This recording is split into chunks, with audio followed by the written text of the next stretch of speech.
بلکہ ان کی ساس کی قبر بھی وہیں پر ہے. ساس کا مطلب ہے کہ چھٹے امام، ساتویں امام کی والدہ، چھٹے امام کی بیوی، ساتویں امام کی والدہ، وہ اور آٹھویں امام کی والدہ برابر برابر دو قبریں، اور تیسری جناب ماریہ کی. مدینے کی زیارات میں ہم لوگ جاتے ہیں جناب ماریہ کے، دور سے جاتے ہیں، وہاں کی حکومت اجازت نہیں دیتی قریب جانے کی. خیر، تو خلاصہ یہ ہے کہ نجمہ خاتون وہ کہ اللہ کے رسول جناب، اب یہ حمیدہ کے خواب میں آئے یا نہیں، ساتویں امام کے، اور اکیلے نہیں آئے، مولا کے ساتھ آئے. اب امام کا خواب امام دیکھ رہے ہیں تو وہ تو حجت ہے نا. ہم اور آپ کبھی خواب دیکھیں کہ رسول خدا ہمارے خواب میں آئے، تو رسول جس خواب میں آئے سچا، بٹ کنفرم کیسے ہو کہ یہ رسول ہی ہے؟ ہم نے ان کو دیکھا تو نہیں، ہم تو ان کو نہیں پہچانتے. ہاں، ان کے زمانے کا کوئی آدمی خواب میں دیکھتا ہے، وہ اپنا خواب بتائے تو کنفرم ہے. اسی طرح ہر امام کا مسئلہ، ہر امام کا زمانے والا دیکھے تو ٹھیک ہے، ہم اور آپ کیسے پہچانیں گے؟ خیر، تو آئے ساتویں کے خواب میں، اور پیغمبر، اور اپنے ساتھ وہ کپڑا لے کر آئے. پرانے زمانے میں کاغذ نہیں تھا، ہوگا چائنا نے بنایا ہوگا، عرب میں بہت کم تھے، تو جو لکھا جاتا تھا کاغذ پہ لکھا جاتا تھا. کسی کی تصویر بنائی جاتی تھی، نہیں کاغذ نہیں، کپڑے کے اوپر تصویر بنائی جاتی تھی، کپڑے پہ. اپنے ساتھ ایک ریپ کیا ہوا، رول کیا ہوا کپڑا لے کر آئے، اور ساتویں امام کے سامنے یہ کپڑا کھولا، اور اس میں جناب نجمہ خاتون کی تصویر بنی تھی. کہا بیٹا اس سے شادی کرنا، اور اس کے ذریعے سے ہم لوگوں کو وہ وارث ملے گا کہ سلسلہ امامت آگے بڑھے گا. نہ یہ ساتویں امام کے لیے واقعہ ہے، نہ نعوذ باللہ ساتویں امام ان چیزوں سے نہ واقف ہے. اس واقعے کے ذریعے کہ اگلے دن صبح جب ساتویں امام نے یہ خواب اپنے گھر والوں کو سنایا، تو پتہ چلا کہ یہ جو خاتون ہے آلریڈی جناب حمیدہ کے گھر میں بحیثیت کنیز آ چکی. پہچان لیا گیا فوراً، وہ سارا اس کی ایک دم ان کی عظمت بڑھ گئی. اس وقت ان کو ایک نارمل کنیز سمجھا جا رہا تھا معاذ اللہ. تو باقاعدہ خواب میں جناب نجمہ خاتون کی تصویر دکھا کر ان سے شادی کرنے کا حکم دیا اللہ کے رسول اور مولا نے. میں نے اس منبر پہ جناب زید کی والدہ کا واقعہ بھی پڑھا ہے، لیکن وہ پاکستانی شوق سے سنتے ہیں، آپ نہیں سنتے، کیونکہ ان کا تعلق پاکستان کے علاقے سندھ سے تھا. خواب میں ان کا نکاح جناب خدیجہ نے چوتھے امام سے کیا تھا. بس ایک جملہ میں نے واپس آئی.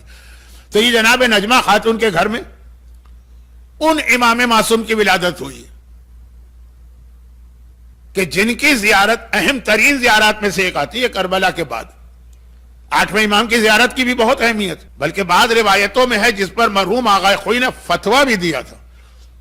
جب مرجع فتویٰ دے دیٹ مینس یہ روایت بہت اتھینٹک ہے کہ بعض تاریخوں میں آٹھویں امام کی زیارت کا ثواب کربلا کی زیارت سے بھی زیادہ. کچھ تاریخیں، اب یہ موضوع بہت بڑھ رہا ہے، اور میں جتنا اصل موضوع پہ آنا چاہتا ہوں اتنا ہی وقت میرے ہاتھ سے پھسل رہا ہے. تو بس یہ عرض کرنا ہے کہ ہمارے یہاں بھی آٹھویں امام کی زیارت واقعاً بہت سمجھی جاتی تھی. اسی لیے جہاں پہ نماز کے بعد شارٹ زیارتیں پڑھتے ہیں وہاں پہ یا امام حسین کی زیارت ہے یا آٹھویں کی ہے امام زمانہ کی. آٹھویں کی زیارت کو نظر انداز نہیں کرتے. کچھ جگہوں پہ تو پورے 12 اماموں کے نام آتے ہیں، لیکن جہاں یہ نہیں بھی ہے آٹھویں امام السلام علیکم یا غریب الغربا، اتنے فضائل. اور آٹھویں امام نے بھی اپنے زائرین سے جو وعدہ کیا ہر ایک کو یاد. بات کہیں سے کہیں جا رہی ہے، میں واپس آتا ہوں. یہ جملہ میں نے کیوں کہا؟ یہ جملہ اس لیے کہا کہ چھٹے امام کی شہادت ہوئی ہے شوال میں. شوال means 9th month of Islamic calendar. اور آٹھویں امام کی ولادت ہوئی ہے ذی قعدہ میں، یعنی نہیں، شوال 10th month ہے اور ذی قعدہ 11th month. جیسے ایک واقعہ اکتوبر میں اور نومبر میں. تو جس وقت چھٹے امام کی شہادت ہو رہی تھی نا شوال میں 11th month، اکتوبر سمجھ لیجئے، امام نے کہا کہ انقریب مجھ کو وہ پوتا ملنے والا کہ کاش میں زندہ ہوتا اور اس کی زیارت کرتا. یہ لفظ ہے. چھٹا امام یہ جملہ کہہ رہا ہے کاش میں اپنے پوتے کی زیارت کرتا. یہ کس کے لیے؟ یہ سب تو نور میں جب پیدا ہوئے تھے سب ایک ساتھی تھے، سب ایک دوسرے کو جانتے ہیں. یہ بتانا ہے کہ اتنی اہم زیارت ہے کہ چھٹا امام تڑپ رہا کہ کاش مجھے کچھ دن اور مل جاتے اور میرے سامنے میرا ہی بیٹا دنیا میں آتا. پھر عرض کر دوں کہ وقت بہت کم ہے، شاید 1 مہینہ بھی نہیں. چھٹے امام کی شہادت 15 شوال ہے، 25 شوال، 11 ذی قعدہ 8واں امام، پورا 1 مہینہ بھی نہیں ہے، 3 ویک یا 4 ویک. کاش اتنا اور وقت ہوتا تو میں اس کی زیارت کرتا. تو یہ 8ویں امام کا ہائی اسٹیٹس، اتنا ہائی اسٹیٹس. مگر کل والا جملہ میں پھر دوہرا کے بات کو آگے بڑھا. رسول خدا اس خاندان کے سربراہ، اصل جو کچھ ہے وہ رسول ہے. لیکن ائمہ طاہرین چونکہ انہی کی اولاد ہیں، اس لیے ان میں اپنے جد پیغمبر اسلام کے واقعات، فضائل کی بات نہیں کر رہے ہیں، واقعات بھی ریپیٹ ہو رہے ہیں۔ یہ ایک واقعہ رسول خدا کی زندگی میں پیش آیا، ویسا ہی واقعہ بات کے کسی امام کی، جو کل میں نے کہا تھا کہ سب سے زیادہ ہمیں سملر سیرتیں واقعات وہ ملتے ہیں یا رسول خدا کے اور امام حسن، ان دو کے۔ امام حسن کے علم سے رسول خدا کے علم کا اندازہ ہو رہا ہے۔ خضر کہہ رہے ہیں کہ یہ آپ سے مطمئن جاتا ہوں یا ان سے مطمئن جا رہا ہوں۔ امام حسن کی شجاعت اور بہادری کے ذریعے سے رسول خدا کی بہادری کا اندازہ ہو رہا کہ مولا نے کہہ دیا تو میرا بیٹا ہے، اگر تو پیچھے رہ گیا کوئی تعجب نہیں ہے، تو رسول کا بیٹا۔ اور پھر خالی واقعات ہی نہیں، دشمنوں نے بھی جو اعتراض کیے دونوں پر ایک جیسے کی۔ اب جب علم کی بات آ رہی ہے نا، تو ایک آخری چھوٹا سا واقعہ پڑھ دوں اور اس کے بعد تھوڑا سا میرا دل مطمئن ہو کہ میں نے امام حسن کا حق ادا کیا۔ ایک الگ واقعہ جو میرا اپنا موضوع چل رہا ہے، اس کی ایک دو باتیں رہ گئی ہیں رسول اور امام حسن، مگر ایک واقعہ اس سے ہٹ کر۔ جب مولا کائنات کے خلاف حاکم شام معاویہ نے علم بغاوت بلند کیا، اور تمام اہل سنت علماء کا اتفاق ہے کہ وہ غلط تھا، کیونکہ حضرت علی کو خلیفہ راشد سب مانتے ہیں، جو خلیفہ راشد سے ٹکرائے وہ غلطی پر ہے۔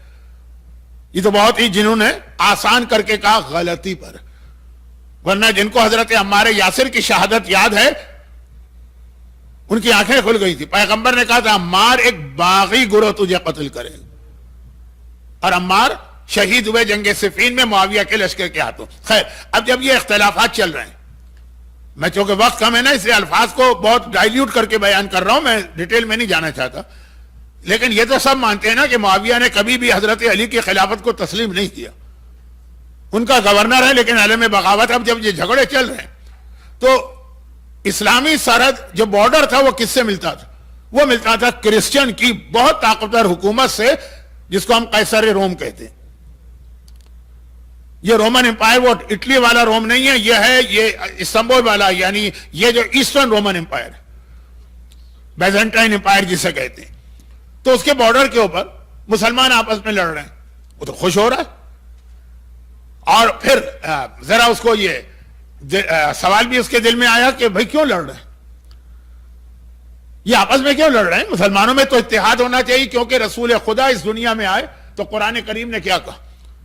قرآن کریم نے کہا کہ ہم نے تم پر اتنی بڑی نعمت نازل کی ہے کہ اپنا حبیب بھیجا ہے، تم کنتم شفا حفرۃ علی النار، تم عربوں سے بات ہو رہی ہے کہ تم لوگ آگ کے گڑھے میں گرنے والے تھے، یہ رسول کے آنے سے تم میں اتحاد پیدا ہوا، پس واعتصموا بحبل اللہ جمیعا، اب اللہ کی رسی کو مضبوطی سے تھامے رکھنا۔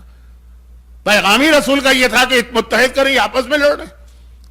اس نے دونوں کو خط لکھا، امیر المومنین کو بھی، حضرت علی کو بھی اور معاویہ کو بھی، اپنا ایک ایک ریپریزنٹیٹو بھیجو، میں ذرا معلوم کرنا چاہتا ہوں مسئلہ ہے کیا۔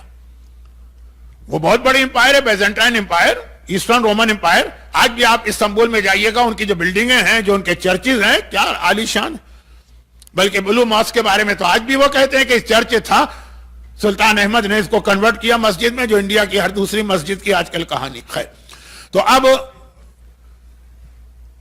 دونوں نے اپنا اپنا ریپریزنٹیٹو بھیجا۔ مولا کس کو بھیجیں گے؟ امام حسن، امام حسین کو نہیں، امام حسن کو۔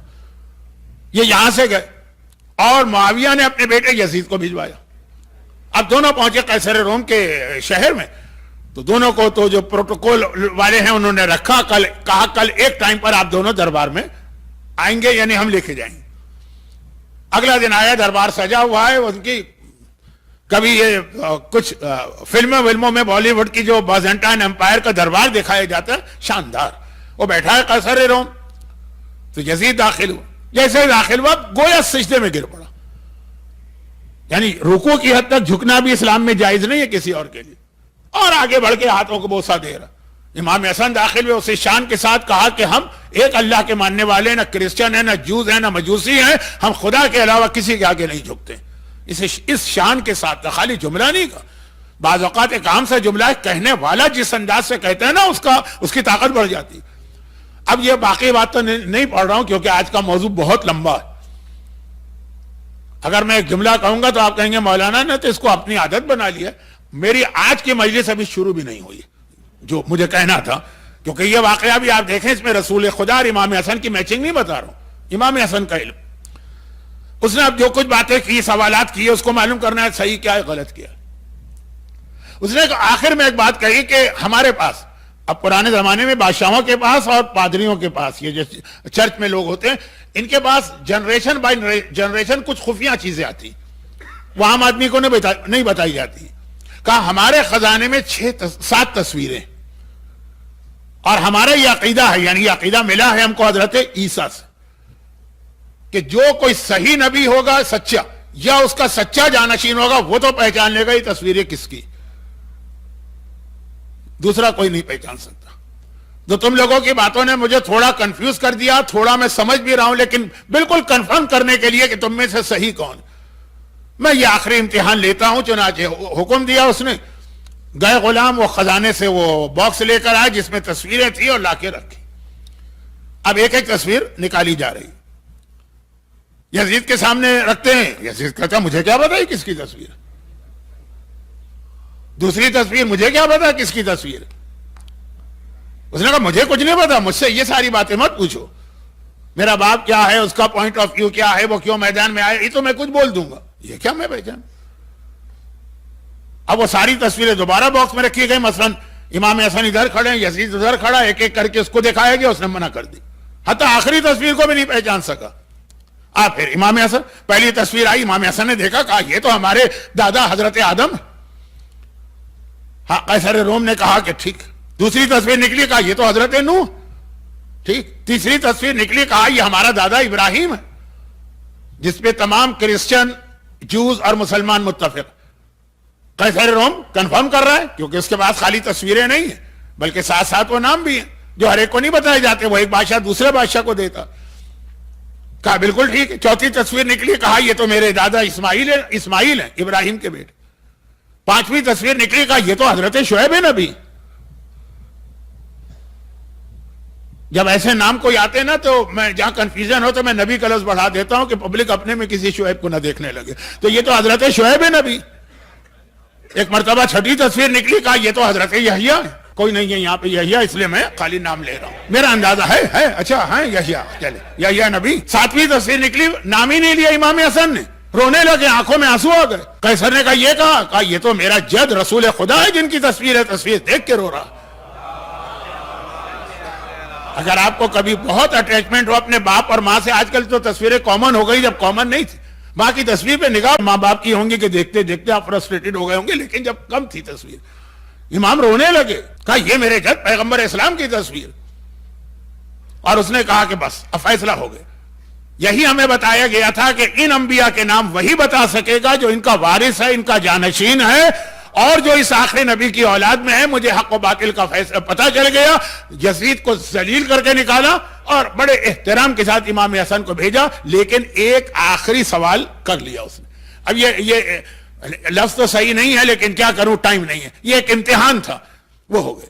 اچھا، اس میں ایک خاص بات ہے، اور وہ یہ ہے کہ حضرت آدم، نوح اور ابراہیم تک کے نام تو ٹھیک ہے، باقی اسماعیل کا نام آیا، وہ اسی لیے آیا کہ چونکہ نسل رسالت حضرت اسماعیل سے ہے، کرسچن جوز اسماعیل کو نہیں جانتے ہی نہیں۔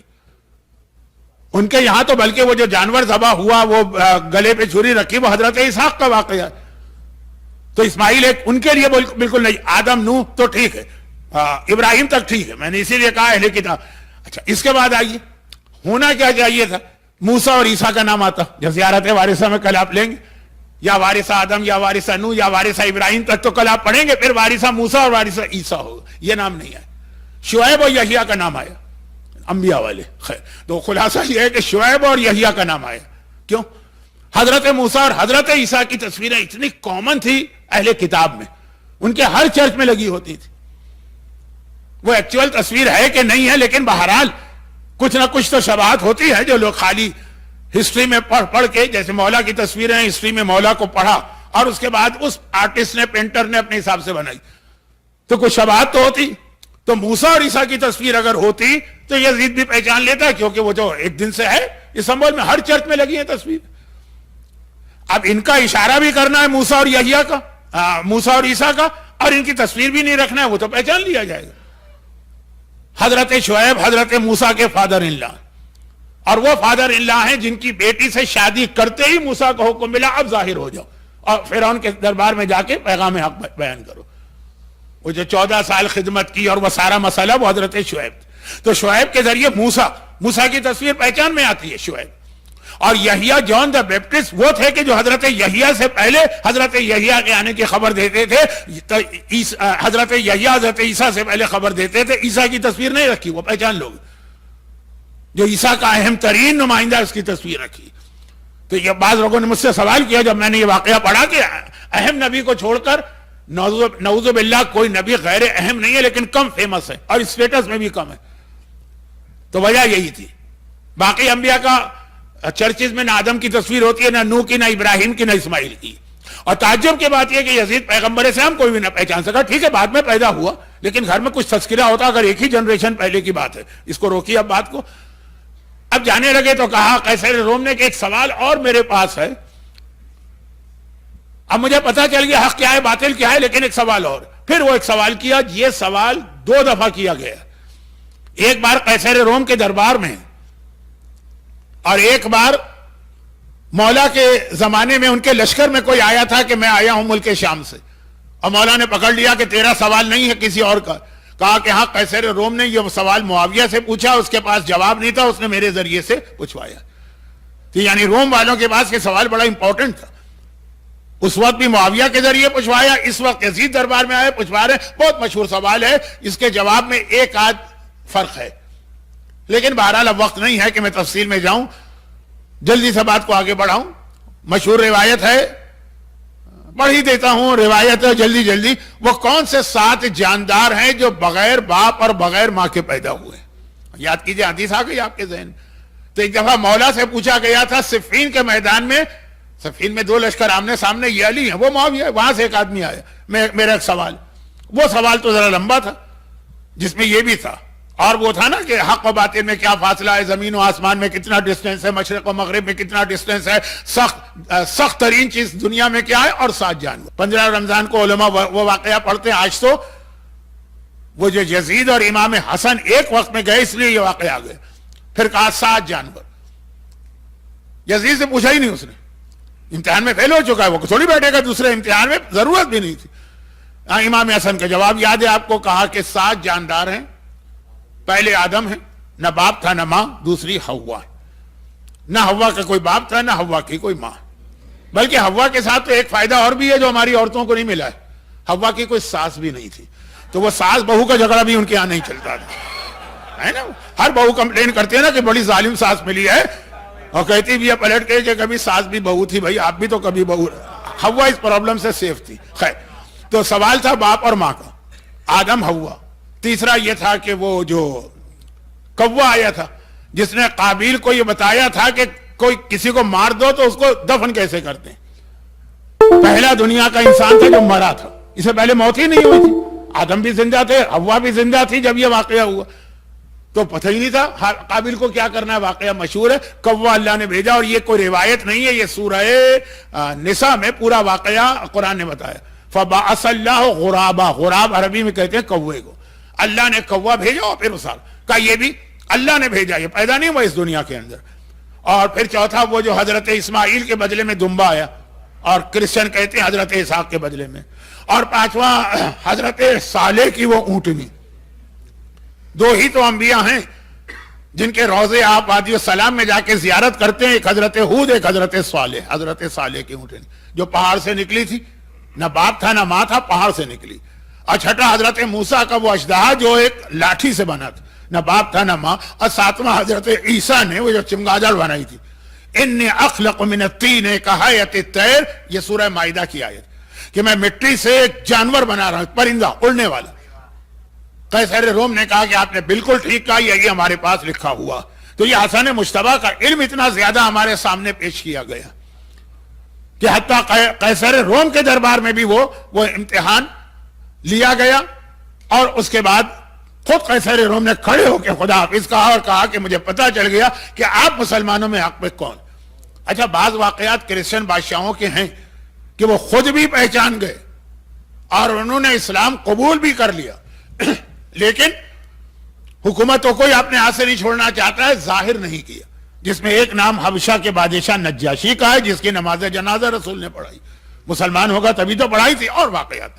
اب واپس آ جائیے کہ رسول کی اور امام حسن کی مشابہت کو میں آگے بڑھا رہا ہوں، ایک آخری چیز رہ گئی ہے، لیکن 8ویں امام کی وجہ سے میں یہاں پہ ذرا سا رک کے پہلے 8ویں امام کے ایک واقعے کو بیان کرتا ہوں، دوسرا واقعہ جناب ماریہ والا رہ جائے گا، وقت نہیں، وہ پہلے سے مجھے اندازہ تھا کہ میں بے تکی باتیں بہت کرتا ہوں، ادھر سے ادھر چلا جاتا ہوں، واپس ضرور آتا ہوں اپنے موضوع پر، لیکن آپ واپس نہیں آ پاتے، آپ کا دماغ گھوم رہا ہوتا ہے۔ تو دو واقعات مجھے پڑھنا تھے، ایک امام رضا کے فضائل میں مشہور واقعہ لیکن رسول خدا والا، ایک امام رضا کے مصائب میں وہ اتنا مشہور نہیں لیکن وہ بھی رسول خدا والا۔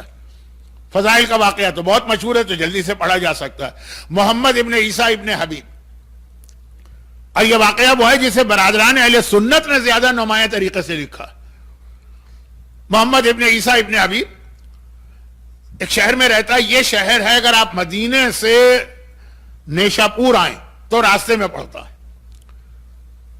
اب وہ ایک رات کو سویا، خواب میں اس نے دیکھا رسول خدا آ گئے، آئے نہیں، شہر کی ایک مسجد تھی۔ اچھا، پرانے زمانے میں ہوٹلز، مسافر خانے وغیرہ نہیں ہوتے، وہاں مسجدوں ہی کے اندر لوگ قافلے رکتے تھے، وہیں آ کے اترتے تھے، وہیں پہ لوگ نماز پڑھتے تھے، وہیں پہ لوگ رات کو اسٹے کرتے تھے، 2-4 کمرے بنے ہوتے تھے۔ یہ مسجدوں کا ایک کام یہ بھی تھا پرانے زمانے میں۔ تو دیکھا کہ وہ جو شہر کی مسجد ہے جہاں پہ قافلے آ کے روکا کرتے ہیں، کیونکہ یہ راستہ ہے مامون کے کیپٹل کا، تو کیپٹل میں تو لوگ جاتے ہیں، وہاں بزنس بھی زیادہ ہوتے ہیں، سامان تجارت اور باقی فضول باتیں چھوڑ دوں۔ تو غرض یہ کہ وہی مسجد اس کو نظر آ گئی، اپنے شہر کی مین مسجد۔ وہ اندر داخل ہوا، خواب میں دیکھا رسول خدا بیٹھے اور ان کے سامنے اہل بیت کا سب سے پسندیدہ کھانا ہے کھجور ہے۔ عربوں میں کھجور خود ایک پراپر فوڈ ہے، خالی آپ روٹی اور کھجور کسی کو دے دے کھانا ہو گیا، لنچ ڈنر کچھ نہیں چاہیے، یہی ہے۔ جیسے پاکستان کے کچھ علاقوں میں آم اور روٹی ایک کھانا ہوتا ہے، نہیں، ہاں آم اور روٹی، 3-4 آم دے دیجئے، 2 روٹیاں دے دیجئے، اب اس کا پیٹ بھر گیا، اس کو لنچ نہیں چاہیے۔ ہمارے ہاں تو اور لاؤ، یہ بھی لاؤ، وہ بھی لاؤ، میٹھا بھی ہو، پھیکا بھی ہو، اور وہ چٹنی بھی ہو، ساس بھی ہو، اور مایونیز بھی ہو، اور سوپ بھی ہو۔ خیر، تو خلاصہ یہ پیغمبر کی ایک حدیث ہے۔ دیکھیں یہ چھوٹی چھوٹی حدیثیں ہم کتنا اگنور کرتے رہے ہیں، آج پوری میڈیکل سائنس کی بنیاد بن جاتی۔ پیغمبر کی حدیث ہے کہ بہت سے لوگ اپنی قبر اپنے دانتوں سے کھو دیتے ہیں، یعنی ان کی موت کا سبب ان کے غذا ہوتی ہے، کھانا ہوتا ہے۔ اب دیکھیں اس میں کتنے راز چھپے ہوئے ہیں آج کی میڈیکل سائنس کے، اتنی سی حدیث، اتنی سی۔ خیر، تو واپس ہم آ جاتے ہیں کہ کھجوریں، یہ راوی پیغمبر کے سامنے پہنچا، کہا یا رسول اللہ کچھ تحفہ دے دیجئے، کوئی آپ کی طرف سے ہمیں ہدیہ مل جائے، کوئی برکت مل جائے۔ پیغمبر نے کھجوریں اس سے، بہت مشہور واقعہ ہے، تھال سے اٹھا کے اس کو دی، اس نے اپنے ہاتھ میں لی اور گنا، 18 تھی اور آنکھ کھل گئی، اتنا یاد تھا 18 اور آنکھ کھل گئی۔ اب اس نے گیس کیا، یہ 18 کا مطلب ہے یا تو میں 18 ویک کے بعد مرنے والا ہوں، یا 18 منتھ کے بعد، یا 18 سال کے بعد، صرف 18 کا لفظ آیا، ہو سکتا ہے 18 ڈیز ہوں۔ ختم بات، خواب دیکھا، کھجوریں ملی، ایک اچھا خواب ہوا نا کہ رسول نے کچھ دیا۔ دن گزر گئے، 20 دن گزرے، یعنی تقریباً 3 ویک۔ شہر میں غل ہوا، شور ہوا کہ وہ خلیفہ کا قافلہ آ رہا ہے اور وہ ولی عہد کو مدینے سے لے کے آ رہے ہیں ہمارے 8ویں میں۔ اب یہ واقعہ ہے، یہ کوئی خواب نہیں، سارا شہر دوڑ کے جا رہا ہے، تو یہ بھی گیا، مسجد میں پہنچا، دیکھا جہاں خواب میں رسول خدا بیٹھے تھے وہیں پہ امام رضا بیٹھے، ٹھیک اسی جگہ کے اوپر۔ اور جیسے خواب میں رسول کے سامنے ایک تھال تھا، ویسے امام رضا کے سامنے ایک تھال، اور جیسے خواب میں کھجوریں تھی۔ کون سی کھجوریں؟ اجوا بہت مشہور ہو گئی ہے، اس کی اہمیت ہوگی، یہ سیحانی کھجور تھی۔ سیحانی کھجور ایک معجزے والی کھجور ہے، لیکن اس کے معجزے کی جانب جاؤں گا تو آج کا وقت تو بالکل نکل جائے گا۔ سیحانی کھجور، جو سعودی عرب نے سارے درخت سیحانی کھجوروں کے کٹوا کے جلا دیے تھے، یعنی پیغمبر نے اپنے ہاتھ سے نہیں بوئے تھے، وہ معجزہ نہیں ہے، عام لوگوں کے تھے۔ جیسے مکے کے اندر، سعودی عرب میں اجوا بھی ہے اور برنی بھی ہے اور سمری بھی ہے، 3-4 قسم کی کھجوریں، ایک یہ بھی تھی، مگر اس کا معجزہ تھا جس کی وجہ سے مومنین جا کے یہ کھجور خاص خرید کے لاتے تھے، پہلے روکا میں کہاں رکتے ہیں, کوئی نہ کوئی راستہ ہوتا ہے, چنانچہ پھر سارے درخت کٹوا دی. لیکن واقعے میں لفظ سیحانی آئے. پاکستان میں آج کل سعودی عرب کی کھجور کے نام سے سنت رسول اجوا کھجور کہی جاتی ہے. اس کی اہمیت ہے, جو روزانہ اجوے کے 7 دانے کھائے گا, نہ لا سخرن ولا سمن, نہ اس پر جادو اثر کرے گا, نہ اس پر زہر اثر کرے گا. یہ 8ویں امام ہی کی حدیث ہے طب معصومین میں, اس کی اہمیت ہے. لیکن یہ واقعہ سیحانی کا ہے. امام نے, اس نے جا کے کہا فرزند رسول یہ خواب نہیں دیکھ رہا ہے, مجھے کچھ دے دیجئے. امام نے کھجوریں دی. اس نے گنی 18 تھی. فرزند رسول ایک اور دے دیجئے. کہا اگر میرے جد نے تمہیں ایک اور دے دی ہوتی تو میں بھی ایک اور کھجور دے دیتا. رات کا خواب ہے, 20 دن پہلے خالی اس نے دیکھا ہے, کسی کو نہیں بتایا. شباہت آئی کہ نہیں آئی؟ جو امام نے کیا, جو رسول نے کیا, وہی امام نے کیا. یہ فضائل کا واقعہ ہے. مصائب کا بھی یہی واقعہ ہے. اب مصائب کے واقعے کو پڑھ نہیں رہا ہوں, خالی اشارہ کر رہا ہوں. موقع ملا تو کسی اور مجلس میں پڑھ دوں گا, لیکن فی الحال, لیکن شاید مشہور بھی. اور وہ یہ ہے کہ پیغمبر اسلام کے یہاں بڑھاپے میں ایک بچہ پیدا ہوا جس کا نام ابراہیم رکھا گیا, اور ان کی ماں جو تھی وہ کہلاتی تھی ام ابراہیم, لیکن اصل نام تو ان کا ماریا تھا, پیغمبر کی آخری بیوی. تو ذرا سے پرابلم گھر میں ہو گیا, ڈومیسٹک پرابلم. ماریا سے عورتیں خوش نہیں تھی, کیونکہ اور کسی کے اولاد نہیں ہوئی, ان کے یہاں ہوئی. اور جیسا میں نے پچھلے سال یا اس سے پچھلے سال پڑھا تھا یہ واقعہ, مجھے یاد ہے, اسی لیے میں شارٹ کر رہا ہوں, تو کوئی حرج نہیں کہ اب جو جملہ میں کہہ رہا ہوں نا اچھا نہیں لگ رہا ہے.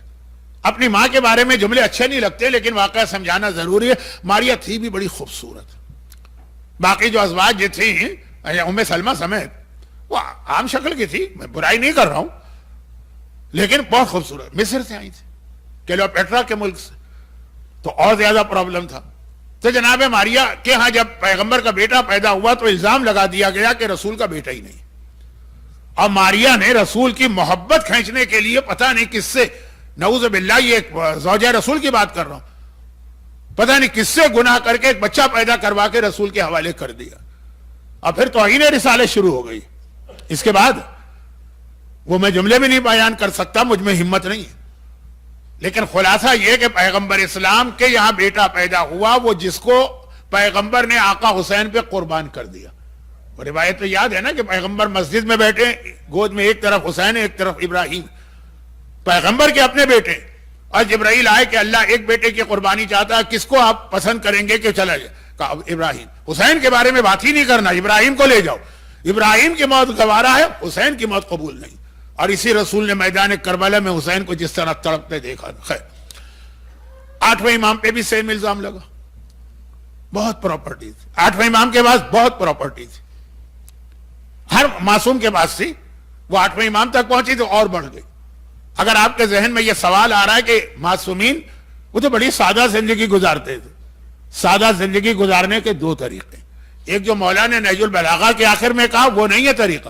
مولانا نے کہا کچھ لوگ بہت نیک متقی پرہیزگار بن جاتے ہیں اپنی مجبوریوں کی وجہ سے, ان کے پاس گناہ کرنے کے ریسورسز ہی نہیں ہیں, متقی بن گئے. بھائی اگر پاکستان میں, یا انڈیا کی بات تو نہیں کہتا, وہاں پاکستان میں مثلا کوئی آدمی شراب سے بچا ہوا ہے تو اس لیے کہ وہاں شراب ہے ہی نہیں, بہت ہے تو بہت چھپ کر. کمال یہاں پہ ہوگا کہ ہر طرف شراب ہے, کوک کم ہوگی شراب زیادہ ہوگی, اور پھر بچ گیا. ایک اندھا آدمی کہے کہ میں نے آج تک کسی نامحرم کو نہیں دیکھا, کریڈٹ نہیں جاتا. تم دیکھ ہی نہیں سکتے, تمہارا امتحان تو ہے, تم کو میں نے آج تک گانا بھی نہیں سنا. وہ بیلنس کر دیتے ہیں, ایک گناہ ہم نے نہیں کیا, ایک گناہ اللہ معاف کر دے گا, چنانچہ معاملہ برابر ہو گیا ہے نا. تو اب مولا کہتے کچھ لوگوں کے پاس گناہ کرنے کی طاقت ہی نہیں ہے, اس لیے وہ بہت نیک متقی, اور سب کے بارے میں نہیں کہا. بھائی ہم اور آپ رمضان کا روزہ رکھتے ہیں, ہر چیز ہمارے سامنے کھانے پینے کی, پھر کیوں نہیں کھاتے؟ کوئی دیکھنے والا بھی نہیں. ہو سکتا ہے بچپنے میں کچھ بچے جا کے باتھ روم میں پانی پی لیتے ہوں جن کے گھروں میں روزے کا ماحول ہے, بچپنا, لیکن ہر چیز ہے نا. تو سب نہیں ایسے ہیں کہ جن کے سامنے گناہ رکھا ہے اور وہ ٹھکرا دیتے ہیں. یہ ہے 14 اگست پاکستان انڈیپینڈنس ڈے اور 15 اگست انڈین انڈیپینڈنس ڈے کا پیغام. لیکن یہ چھوٹا سا ایک جملہ ہے, یہ آئے گا آگے آخری تقریر میں. تو فی الحال آ جائیے کہ اب یہاں پہ یہ ہے کہ مجبوری, اہل بیت سادہ زندگی مجبوری میں نہیں گزارتے ہیں کہ کچھ ہے ہی نہیں تو اس لیے انہوں نے وہ سوکھی روٹیاں کھا لی, اور کچھ ہے ہی نہیں اس لیے انہوں نے پرانے کپڑے پہن لی. نہیں, اہل بیت کا یہی امتحان ہے, سب کچھ ہے. عقیدے والی طاقت کی بات نہیں کر رہا, دنیاوی اعتبار سے بھی یعنی جملہ میں کہہ دوں تو غلط نہ سمجھیے، سونے اور چاندی میں کھیلتے ہیں لیکن اپنے آپ پہ کم خرچ کرتے ہیں. بالکل نہیں خرچ کرے اس کو بھی روکا گیا ہے، کہا یہ بھی ریاکاری کی ایک قسم ہے. اللہ نے تمہیں دیا ہے تم پھٹے ہوئے کپڑے پہنو، یہ ریاکاری. اللہ نے تمہیں دیا ہے تم ٹوٹی ہوئی گاڑی میں جا رہے ہو. خیر وہ تو نہیں جاتے سبھی لوگ اچھی سے اچھی لیکن میں آپ کی بات ہی نہیں کر رہا ہوں. میں تو کہہ رہا ہوں میری آواز پتہ نہیں کہاں جا رہی. کچھ لوگوں کو بہت مزہ آتا ہے اپنے آپ کو بہت ہی غریب ظاہر کرنے کا. ہندوؤں میں نے بہت دیکھا. خیر میں نے ہندو بھی بہت نہیں دیکھے، جتنے دیکھیں بہت ہی سادہ، لیکن بعض اوقات یہ سادگی کنجوسی سے مل جاتی. تو کہا کہ یا کنجوسی ہے یا ریاکاری. جو ایک عام اسٹینڈرڈ ہے معاشرے کا اس سے نیچے نہ جاؤ. اور وہ سورہ کی آیت ہے یہ جو کل میں نے پڑھی تھی، وَلَسَوْفَ يُعْطِيكَ رَبُّكَ فَتَرْضَىٰ، حبیب میں تمہیں اتنا دوں گا تم راضی ہو جاؤ گے. تو آخر میں کہا وَأَمَّا بِنِعْمَتِ رَبِّكَ حَدِّثْ، جب میں دوں گا تو اپنے رب کی نعمتوں کو لوگوں کے سامنے ظاہر کرو. تو یہ بھی ایک اسلام کا بہت اونچی چھلانگ میں مت لگاؤ اور بالکل غربت میں بھی نہ گزارو اگر تمہارے حالات ٹھیک. ہاں بس ایک بات کا خیال رکھو، جو میں نے کہا اونچی چھلانگ نہ لگاؤ کہ کسی غریب کا مذاق نہ اڑاؤ، اس کی توہین نہ کرو. پیغمبر اسلام منع کیا کہ اگر اللہ نے تمہیں حیثیت دی ہے، تمہارے بچوں کی خواہش ہے کوئی اچھا پھل کھانے کی، اور برابر کے گھر میں اتنی غربت ہے کہ اس کو کھجور بھی نہیں ملتی ہے جو مدینے میں سڑکوں پہ پڑی رہتی ہے، تو تم پھل کھاؤ. اللہ نے دیا، چھلکے باہر نہ پھینکنا، کہیں اس کی نگاہ نہ پڑ جائے اس کے پڑوسی کے بچے کی اور اس کے دل میں یہ خیال پیدا ہو کہ میں اس سے محروم ہے، میرا باپ یہ نہیں کر سکا. وہ سارے پیغامات ہیں، ادھر سے ادھر جاؤں گا تو اصل واقعہ رہ جائے گا. تو بہت دولت ہے. اور کیوں تھی اس کا اسٹارٹ کہاں سے ہوا؟ جناب خدیجہ سے. مگر پھر اس میں ایڈ ہو گیا مخیرق، ایک یہودی، اس نے جو پیغمبر کو جو گفٹ کیا. میں نے پچھلے دفعہ کبھی پڑھا ہوگا، پتہ نہیں کہاں کیا پڑھتا ہوں میں، میری سمجھ میں نہیں آتا ہے. تو میں نے کہا تھا کہ اس کو اپنے زمانے کا وارن بفٹ سمجھ لیں یا ایمیزون کا جو مالک ہے اس کا نام ہی مجھے یاد نہیں ہوتا، وہ سمجھ لیں وہ تھا. اور ساری دولت رسول خدا کو دے کے گیا تھا. تو یہ اور پھر یہ بڑھتی رہی. پیغمبر کا تو معجزہ یہ ہو گئے مجلس کو. تو بس میں اختتام پہ جا رہا ہوں. 45 کی ایج ہو گئی، اولاد نہیں، اولاد نہیں. اہل بیت کے گھرانے میں بھی اس ایج تک اولاد نہ ہو بہت مشکل بات ہے. انا اعطیناک الکوثر، یہاں تو کثرت اولاد کا اللہ کی طرف سے پیغام. اور عام آدمی کے یہاں بھی اگر نہ ہو اولاد تو بہت مایوس ہو جاتا ہے. لیکن ہمارا مومن مایوس نہیں ہوگا. نہیں ہے اولاد، کربلا جاؤ، امام حسین کی زری پکڑ کے مانگو، مل جائے گا. ٹائم لگ سکتا ہے لیکن ملے گا. کتنے ایسے واقعات ہیں. لیکن میں کہہ رہا ہوں کہ 45 ایک نارمل اعتبار سے، خاص طور پر پرانے زمانے میں اور خاص طور پر خاندان اہل بیت میں. تو خیر اب اللہ کی مصلحتیں ہوتی ہیں. نہیں ہے اولاد. اب کیا ہوا؟ اب یہ ہوا کہ پراپرٹی بہت ہے. اگر کسی آدمی کی اولاد نہ ہو تو اس کی پراپرٹی کس کو جائے گی؟ والدین بھی نہ ہو تو والدین تو بتانے کی ضرورت ہے، تو بھائی بہنوں کو. بیوی کا اس سے تعلق نہیں. بیوی کو تو 1/8 شیئر ملے گا، اولاد ہو کہ اولاد نہ ہو وہ ایک الگ مسئلہ ہے کہ کبھی 1/4 ہو جاتا ہے، لیکن اس سے زیادہ نہیں ہے، میکسیمم ہے. بھائی بہن، اب بھائی بہنوں کے دل میں ایک لالچ پیدا ہوئی کہ اگر اسی طرح 2-4 سال اور گزر گئے. اس وقت معصومین کی ایوریج ایج 50 چل رہی تھی، اس کے بعد شہید کر دیا جاتا تھا. تو اب 2-4-5 سال لگ رہے ہیں، پھر یہ ساری پراپرٹی ہم کو ملے گی. لیکن پھر ہو گئے نوے امام تشریف لے آئے اس دنیا میں. اب یہ نوے امام کا آنا جو ہے نا وہ سب کو محروم کر گئے. اور خاندان ماشاءاللہ 7ویں امام کی 37 اولادیں ہیں، 37. ایک روایت پڑھی میں نے، دوسری ہے 63. اب یہ ان کو مل رہا ہے، بہت بہت قریب نظر آ رہی ہے اتنی دولت، اور عین وقت کے اندر یہ دولت ہاتھ سے نکل گئی. وہی کیفیت ہوئی جو میری ہوتی تھی جب میں بچپنے میں ایک کھیل کھیلتا تھا. ابھی کبھی کبھار بیٹھ جاتا ہوں نواسوں پوتوں کے ساتھ. مجھے صرف ایک کھیل کھیلنا آتا ہے، لوڈو، اور کوئی کھیل میرے بس کی بات نہیں. کھیلنا تو دور کی بات ہے، میں دیکھ بھی نہیں سکتا ہوں. لوڈو، اسنیک اینڈ لیڈر جسے غالباً کہتے ہیں، وہ ذرا بات کھیل لیتا ہوں. اس کا میں چیمپئن بھی رہا ہوں. اچھا، اس کے اندر جگہ جگہ سانپ بنے ہوتے ہیں. وہ وہاں گوٹ پہنچی اور گئے، آپ دوبارہ یا زیرو پر آ گئے. سب سے خطرناک اور جس سے میری دشمنی تھی وہ 99 والا سانپ تھا.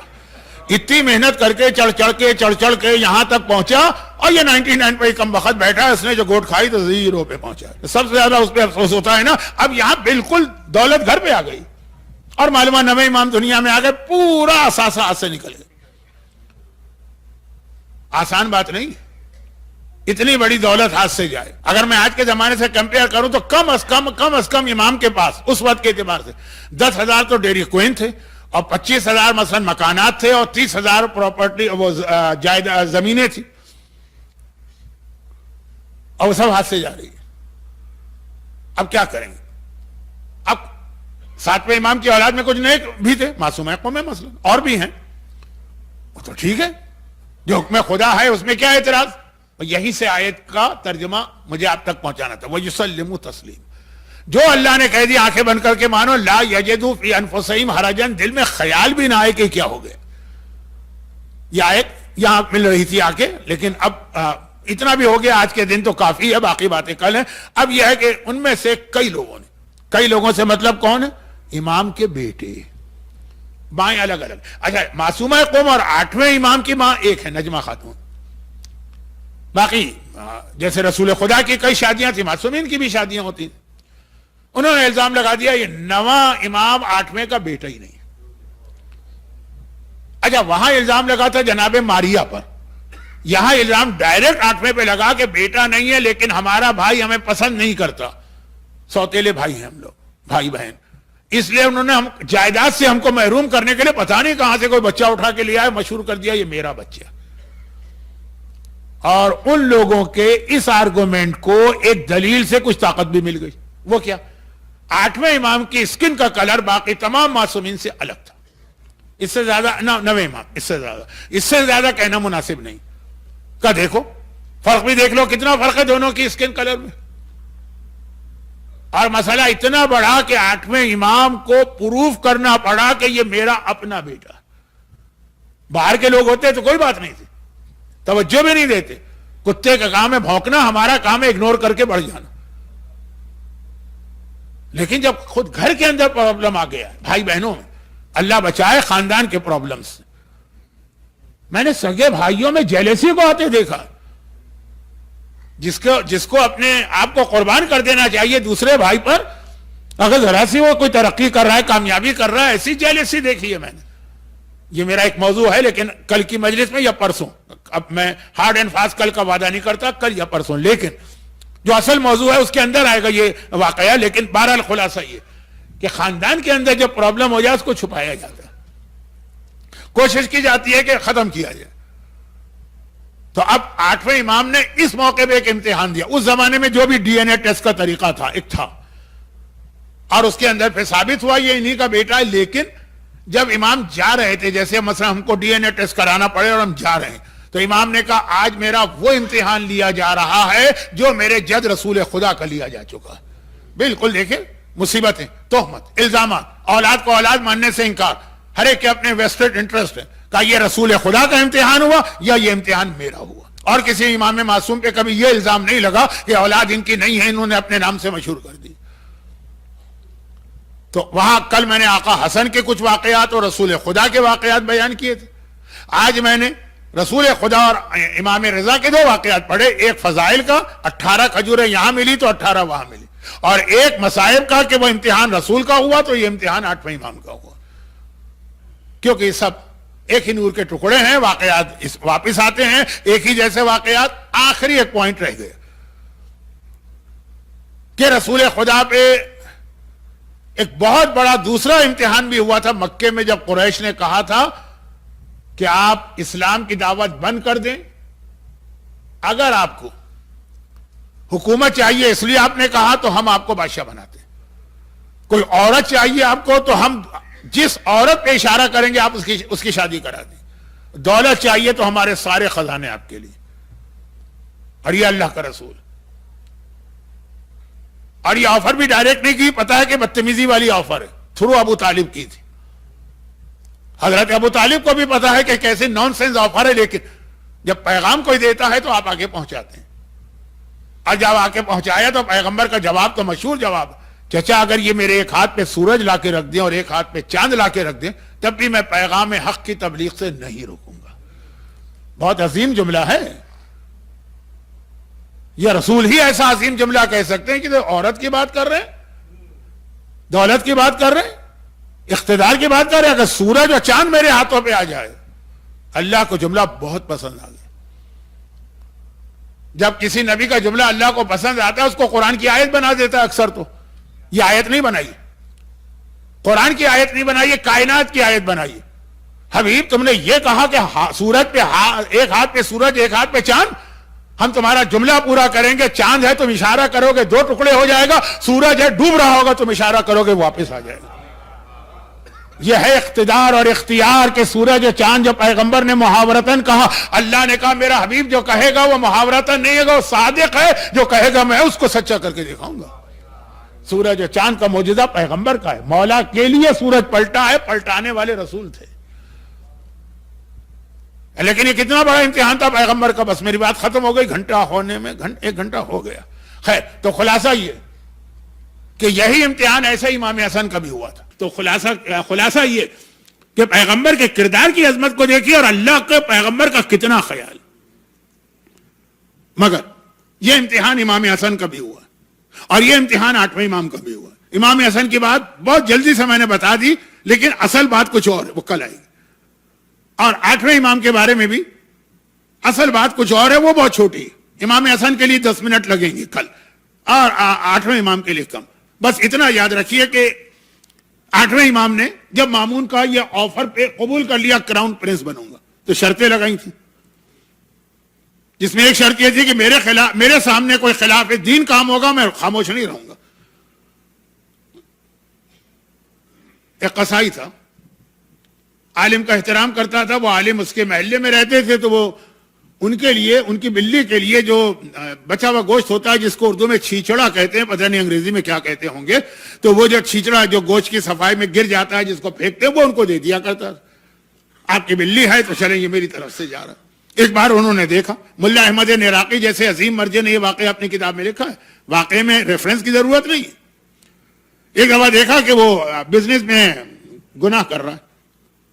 2 ہی گناہ ہوتے ہیں ان لوگوں کے جو قصائی ہوتے ہیں, یا کم تولتے ہیں اور یا کہ خراب کوالٹی کا گوشت دیتے ہیں. اچھا, میں امریکہ کی بات نہیں کر رہا ہوں, لیکن میں کہہ رہا ہوں کہ جب آپ جس ملکوں سے آئے وہ ہمارے یہاں یہی ہے, ہر چیز میں تو فراڈ ہوتا. تو اب خلاصہ یہ ہے کہ عالم نے دیکھا, ان کی آنکھوں کے سامنے دونوں اس نے گناہ کیے, سر جھکا کے گھر چلے گئے. ہر دور میں علماء پر اعتراض کرنے والے, ٹونٹنگ کرنے والے, مذاق اڑانے والے تو رہتے ہیں. ایک مرتبہ جب لوگوں نے دیکھا ہم کوئی گناہ کرتے فوراً ٹوک دیتے یہ حرام ہو رہا ہے. اب یہ قصائی چونکہ ان کی بلی کے لیے روزانہ گوشت دیتا ہے نا, تو کہے سر جھکا کے چلے گا, ایک لفظ نہیں بولے. 5 منٹ کے بعد واپس آئے اور جو کہنا تھا کہا. قصائی کو آ گیا غصہ, میں فیور کرتا ہوں, آپ کی بلی کے لیے گوشت دیتا ہوں اور آپ نے بھرے بازار میں مجھے ذلیل کر دیا, آج سے گوشت بند. انہوں نے کہا میں پہلے گھر اس لیے گیا تھا, پہلے میں نے بلی کو گھر سے باہر نکالا کہ نکل جا میرے گھر سے, جب تک تو میرے گھر میں رہے گی میں حق بات نہیں کہی. پہلے اس کو باہر نکالا, پھر آ کے میں نے اس وقت پیغام حق دیا ہے نا. تو یہ جو لوگوں کا انٹرسٹ ہو جاتا ہے جس کی وجہ سے وہ بڑے بڑے وعدے کر کے کمپرومائز کر لیتے ہیں. 8ویں امام سے نے وعدہ لیا تھا مامون سے, اس کو ضرورت تھی, کہا نہیں فرزند رسول آپ تو ویسے ہی میرے بزرگ ہیں, سید بھی ہیں, بزرگ بھی ہیں, عالم بھی ہیں, اولاد رسول بھی ہیں, اور آپ سے میرا وعدہ. لیکن امام نے ٹوکنا چھو, اس نے کہا وعدہ کر لو, جب ان کو یہ مزے آ جائیں گے حکومت کے نا, مکان اور گاڑی اور نوکر اور یہ, تو پھر کچھ نہیں بولیں گے. لیکن امام نے بولا, بھرے دربار میں بولا. اس نے کہا یہ تو میرے لیے ایک مسئلہ ہو گیا, میں نے ان کو ملایا تھا تاکہ ان کے ذریعے میری حکومت مضبوط ہو جائے, سادات میرے ساتھ ہو جائے. یہ تو بڑے دربار میں میرے سامنے وہ بات کہہ رہے ہیں. چنانچہ پھر آج کی تاریخ آ گئی. اب برداشت نہیں 8ویں امام, ایک واقعہ ہو, 2 واقعے ہوں, 3 واقعے ہوں, غلاموں تک کے سامنے امام ٹوک دیتے ہیں کہ جو تو اپنے غلام سے وضو کرا رہا ہے یہ غلط کرا رہا ہے, یا اللہ کی عبادت میں شریک کر رہا ہے جو حرام. میرے نوکروں کے سامنے مجھے ٹوکا جا رہا ہے. غلام میں جس مقصد کے لیے آیا تھا یہ تو الٹا ہو گیا, بجائے میرا فیور کرنے کے لیے کیا میرے لیے تو ایک برڈن اور لائبلٹی بن گئے. اب کیا کریں, واپس تو نہیں بھیج سکتا ہے, کیونکہ لایا بڑے اعلان سے تھے, پوری اسلامی دنیا نے سنا تھا. ایک ہی طریقہ تھا, آج کی رات امام کو بلایا, یہ کہہ کے بلایا کہ فصل کا نیا میوہ آیا ہے, نیا فروٹ, یعنی انگور کی فصل ابھی آئی. بس یہ چند جملے مصائب کے پڑھوں گا, آج وقت میں نے بہت لے لیا, لیکن کل اور پرسوں انشاءاللہ کل شب جمعہ کی وجہ سے، پرسوں ویکینڈ ہونے کی وجہ سے کچھ زیادہ مصائب ہوں گے، آج بس چند جملوں پہ اکتفا کر. اور امام کو معلوم ہے کیوں بلایا جا رہا ہے. پیغام بھجواتا ہے کہ پہلا انگور کی نئی فصل آئی ہے، میں چاہتا ہوں پہلا جو تحفہ آپ کی خدمت میں پیش کروں. اور امام جب گھر سے نکلے اپنے غلام سے کہہ کے گئے نا، ابو سلط ہروی سے، جا تو رہا ہوں، واپس جب آؤں گا مجھ سے بات نہ کرنا. تم دیکھو گے کہ مجھ سے چلا نہیں جا رہا، میں لڑکھڑاتا ہوا آؤں گا، مجھے سہارا مت دینا. تم دیکھو گے کہ میں کمرے میں گیا، دروازہ بند کر لیا، دروازہ کھولنے کی کوشش نہ کرنا. اور یہی ہوا. وہاں گئے امام تشریف لے گئے، وہ انگور دیے گئے. وہ سارا واقعہ آپ سنتے رہتے ہیں، پڑھنے کا نہ وقت ہے نہ ضرورت. بہرحال 2 قسم کے انگور تھے، ایک میں سوئی کے ذریعے سے زہر تھا، ایک بالکل ٹھیک تھے. ٹھیک والے اپنے سامنے رکھے، زہر والے امام کے سامنے. وہ سارے واقعات ہوئے. ایک دم 2 دانے امام نے انگور کے نوش کیے، کھڑے ہو گئے. فرزند رسول، ابھی تو آپ نے 2 ہی دانے لیے ہیں، یہ پوری ڈش ہے. اب بیٹھیے، کچھ دیر باتیں ہوں گی. کہاں جا رہے ہیں؟ جواب دیا، جہاں تو مجھے بھیجنا چاہ رہا ہے نا، میں وہیں جا رہا ہوں. اور ابو سل کہتا ہے ایسا ہی ہوا کہ امام داخل میں گئے تھے، بالکل سرخ و سفید چہرہ تھا، اس وقت زہر کی وجہ سے نیلا پڑ رہا، چلا نہیں جا رہا ہے، لڑکھڑاتے ہوئے آ رہے ہیں. کمرے میں گئے، دروازہ تو بند ہوا، یہ میں نے سنا دیکھا. لیکن پھر ایک عجیب بات ہو گئی، میرا دل چاہا جلدی سے جا کے دروازہ کھولوں، لیکن امام کا آرڈر. میں نے دیکھا کہ کمرے میں سے کسی کے رونے کی آوازیں آ رہی. تو یہاں تو کوئی تھا ہی نہیں، اب باتوں کی آواز آ رہی. تو خالی کمرہ تھا، گھر میں ہی کوئی نہیں ہے، تو یہ آوازیں کیسے آ رہی ہیں؟ دل چاہا کہ جا کے دروازہ کھولو، لیکن منع تھا. تھوڑی دیر کے بعد دروازہ خود کھلا. میں نے دیکھا میرا 8واں امام کفن پہنے ہوئے، میت تیار اس حالت میں، مگر سرہانے ایک بچہ بیٹھا ہوا ہے 8 سال کا، اور رو رہا ہے اور آنسو بہا رہا ہے. سر سے امامہ اتارا ہوا ہے، سر پیٹ بھی رہا ہے، کہہ رہا ہے ہائے میں یتیم ہو گیا، میرا بابا چلا گیا. میں نے گھبرا کے پوچھا، میاں صاحبزادے آپ کون ہیں؟ کہا اب میں تیرا اس وقت کا امام ہوں، یہ میرا بابا ہے جسے شہید کیا گیا، تو میں مدینے سے اپنے بابا کو غسل و کفن دینے کے لیے یہاں پہ آیا. یہ بھی اللہ کا امتحان ہے. کوئی بیٹا مدینے میں ہو اور باپ مرو میں شہید ہو تو وہ وہاں سے یہاں آتا، اور کوئی بیٹا خیمے میں ہو اور باپ کا لاشا جلتی ریتی پہ پڑا ہو اور وہ آگے بڑھ کے نہ غسل دے سکتا ہے نہ کفن. لیکن جو جملے مجھے پڑھ کے مصائب ختم کرنا ہے وہ اس کے بعد کے، اور وہ یہ ہے کہ امام آج ایک روایت کے مطابق 9واں امام یتیم ہوا ہے. آج آپ 9ویں امام کو پرسہ دے رہے ہیں، اور 9ویں امام کی عمر صرف 8 سال کی تھی جب ان کا بابا شہید ہوا. لیکن اس وقت جو 9ویں امام نے کہا ہائے میں یتیم ہو گیا، یہ آج نہیں کہا، آج تو ریپیٹ کیا ہے. جب 2 سال پہلے 8ویں امام بڑے پروٹوکول کے ساتھ مدینے سے چلے تھے.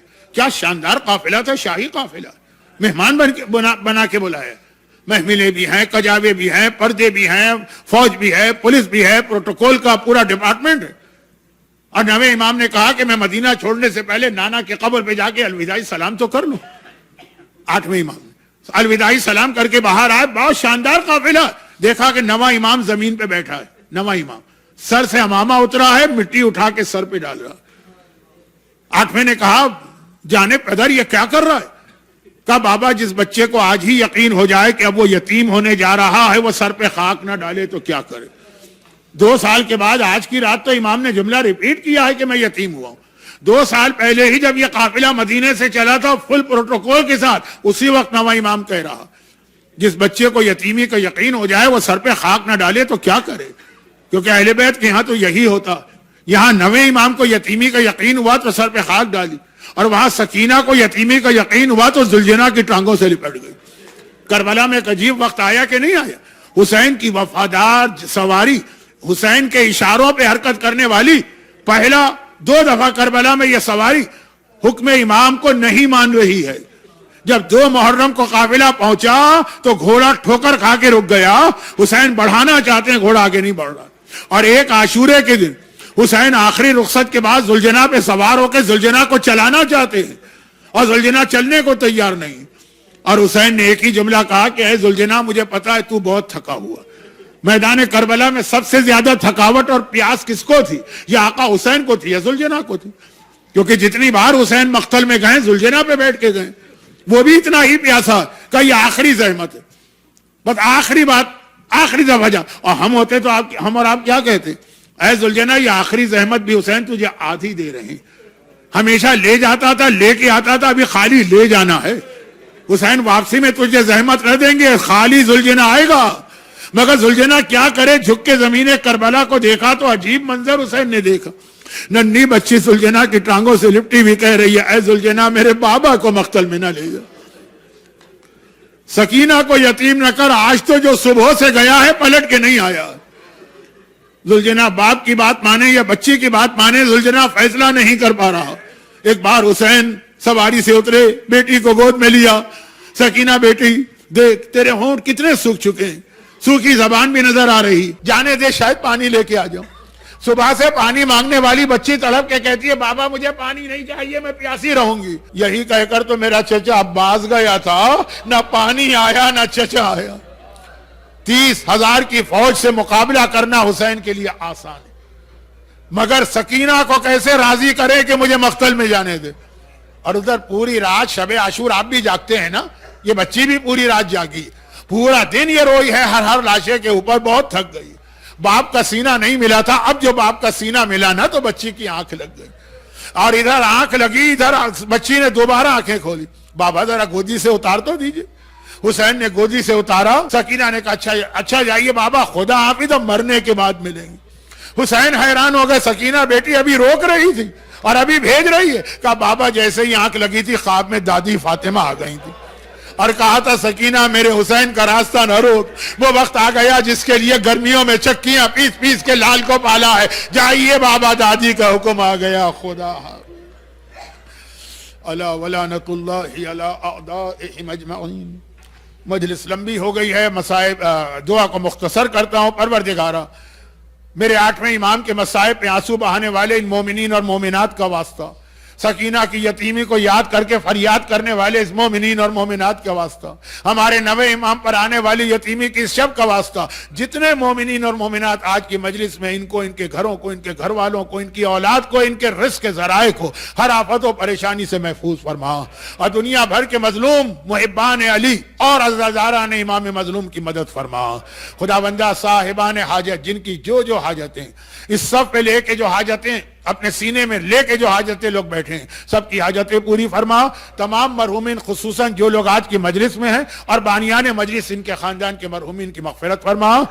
بیماروں کے شفا کاملہ عطا فرما. ان مظالم کے انتقام کے لیے امام زمانہ کے ظہور میں تعجیل فرما. ماتم حسین.